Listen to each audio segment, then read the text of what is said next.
Kami ang mga tendera ng Station 1. Hello, ya bai. Ban kom kama doon yung holon. Gutabang belem ko ni kom yung holon. Magkahabalot ako'y. Makabulig man sa aton, ma'am. Sa aton tanam. Mga ano ni sila, mga drivers sang Salmoda, sang barangay sa La Cafe.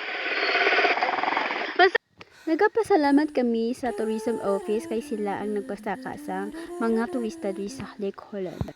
Super nagpasalamat kid kami sa Lake Holland, hindi lang sa amon mga nagbaligya sa Station 1 kundi ang mga tour guide kag porter kag ang mga driver sang Salmoda sang barangay sa La Cafe. At hindi lang ina ang mga horse driver pagid.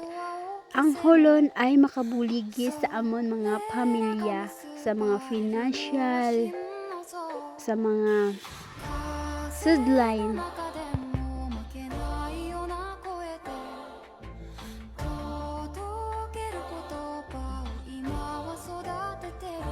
Ang pinaka-the best nga trail ay Kulit Trail.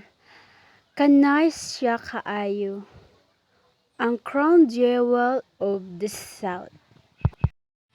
Kini sila papuli na ni sila sa receiving center, kaupo sila nga tour guide ka mga porter. Ang amon nga mga baligya kung di ni siya maubos kipanghatag namon kipangkaon kung wala ng mga turista.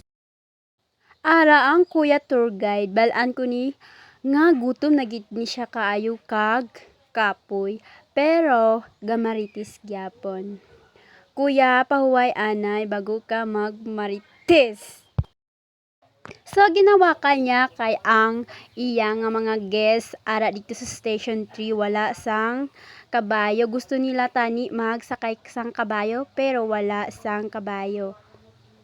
Ara ang mga guests dra sila ga harass kag gamerienda sa Station 1.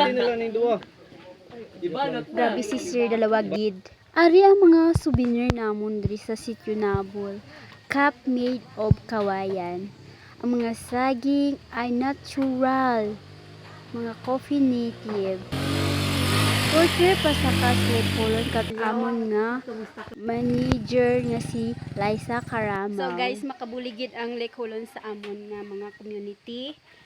Lalo na sa mga baligya namon. Kag sa mga porter, mga guide, ang Holon ay makabuligid sa amon. Mga kinangan namon, mga sideline.